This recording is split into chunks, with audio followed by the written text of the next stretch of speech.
বিসমিল্লাহির রহমানির রহিম।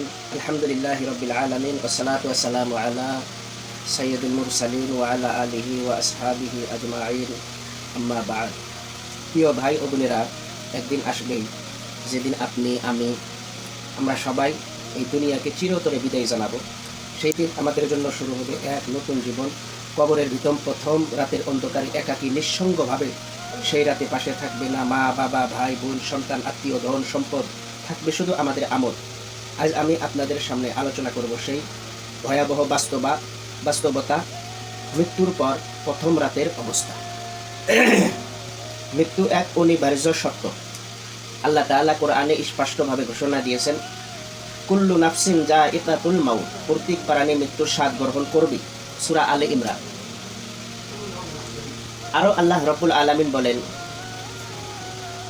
আইনা মা তাকুনু ইদরি কুমুল মাউতু ওয়ালাউ কুনতুম ফি বুরুজিম মুবাশশাইয়াদা।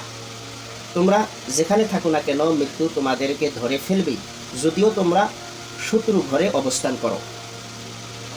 প্রিয় ভাই ও বোনেরা, মৃত্যু কারোর জন্য দেরি করে না। যুবক হোক, বৃদ্ধ হোক, ধনী হোক, গরিব হোক, সবার জন্যই নির্ধারিত। কবরের প্রথম রাত কেমন হবে? আখিরাতের প্রথম ধাপ কি হবে? রাসূলুল্লাহ সাল্লাল্লাহু আলাইহি ওয়াসাল্লাম ইরশাদ করেছেন, এটা তিরমিজি শরীফের একটা হাদিস।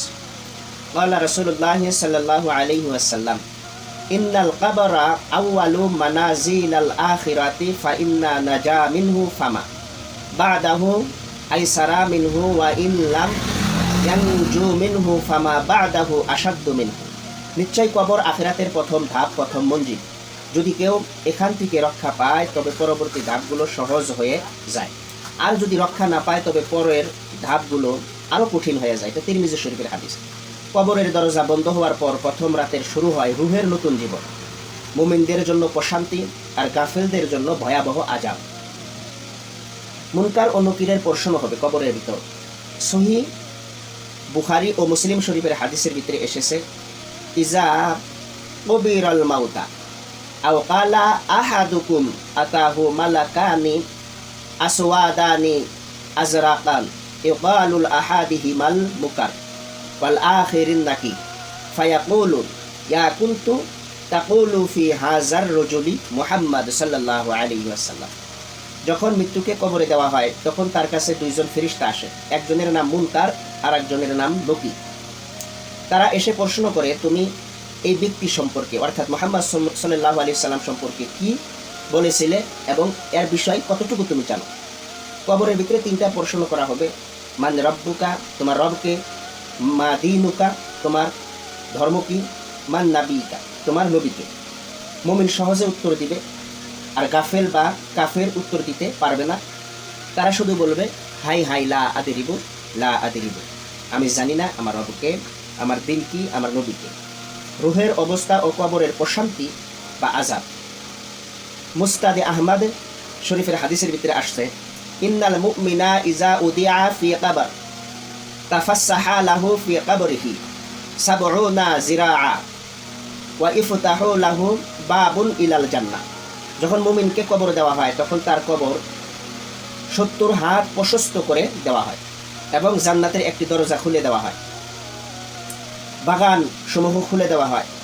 এবং গুনাহগার বা কাফেরদের জন্য ওয়া ইন্নাল আবদাল কাফিরা উল ফাজিরা ইউদাইয়াকু আলাইহি কবরহু হাত্তা ইখতালিফা ফিহি আদাল্লাহু। কাফের বা গুনাহগারের কবর এমনভাবে সংকুচিত করা হয় যে তার পাজরের হাড় একে অপরের সাথে মিশে যায়। এটা সহিহ বুখারী শরীফের একটি হাদিসের ভিতরে এসেছে। কোরআনে কারিমে স্পষ্ট বর্ণনা পাওয়া যায় বরজখের শাস্তি সম্পর্কে, অর্থাৎ বরজখ মানে কবর, কবরের শাস্তি সম্পর্কে। কুরআনুল কারিমে বলা হয়েছে, আন্নারু ইউরাদুনা আলাইহা হুদুওয়ান ওয়া আশিয়ান ওয়া ইয়াউমা তাকুম আস-সাআতু আদখিলু আলা ফিরআউনা আশাদ্দাল আযাব। তাদেরকে সকাল বিকাল আগুনের উপর উপস্থাপন করা হয়, আর যখন কিয়ামত আসবে বলা হবে ফেরাউন সম্প্রদায়কে কঠিনতম শাস্তিতে নাও। এটা সূরা গাফির কোরআনে কারিমে আসছে। এই আয়াতে প্রমাণ করে মৃত্যুর পর থেকে শাস্তি শুরু হয়, যা কিয়ামত পর্যন্ত চলতে থাকে। কবরের প্রথম রাতের প্রস্তুতি। প্রিয় ভাই ও বোনেরা, সেই রাতের জন্য এখন থেকেই প্রস্তুতি নিতে হবে। 5 ওয়াক্ত নামাজ ঠিকমতো আদায় করতে হবে, গুনাহ থেকে অন্তরকে তওবা করতে হবে, আন্তরিকতা তওবা করুন এবং গুনাহ থেকে বেঁচে থাকতে হবে, কোরআনের সাথে সম্পর্ক মজবুত করতে হবে, সদকা ও নেক আমল করতে হবে, কারো হক নষ্ট করে থাকলে তা আদায় করতে হবে। এগুলোই কবরের অন্ধকারে আলো হয়ে আমাদের সঙ্গে থাকবে ইনশাআল্লাহ। প্রিয় ভাই ও বোনেরা, কবরের প্রথম রাত আমাদের জন্য নির্ধারিত। যদি আমরা আল্লাহর দিকে ফিরে আসি, আমল করি, তাহলে সেই রাত হবে শান্তি। আর যদি গাফিল থাকি, সেই রাত হতে পারে সবচেয়ে ভয়াবহ। তাই আমাদের বেশি বেশি দোয়া করা উচিত। আল্লাহুম্মা আজরিনা মিনাল আযাবিল কবরি, আল্লাহুম্মা জাআল কবরনা রিয়াদাতা মিন রিয়াদিল জান্নাহ ওয়া লা ইয়াজআলহা হাফরাতা মিন হাফরিন নার। হে আল্লাহ, আমাদেরকে কবরের আযাব থেকে হেফাজত করুন, আমাদের কবরকে জান্নাতের বাগানে পরিণত করুন, জাহান্নামের গর্দ বানাবেন না, জাহান্নামের গর্দ হইতে আমাদেরকে হেফাজত করুন। এভাবে দোয়া করা। সবাই কবর বক্সে আমিন লিখবেন। আসসালামু আলাইকুম ওয়া রাহমাতুল্লাহি ওয়া বারাকাতুহু।